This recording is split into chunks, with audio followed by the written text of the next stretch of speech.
चुनरी ओढ़ा के लाले माथे चंदन करस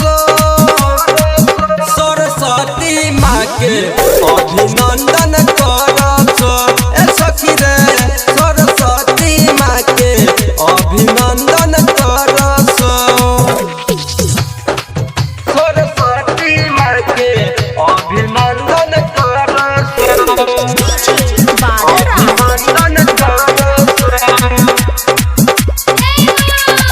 साल भर पयावेली माई मयरिया विद्या के दाता होई सुर के रचोइया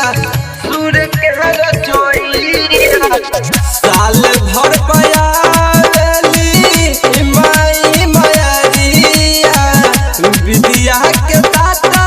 होई सुर के रचोइया हाथवा में कॉपी कलम तनी दन दन धर हो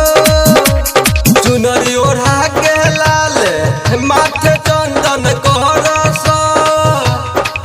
सरस्वती माँ के अभिनंदन करस ए सखी रे सरस्वती माँ के अभिनंदन करस सरस्वती माँ के अभिनंदन करस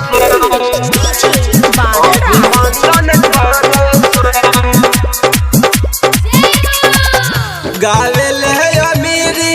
लाल माई के भजनिया सारा धास लिखले बाटे मनीष कहानिया गावेले अमीरी लाल माई के भजनिया सारा धास लिखले बाटे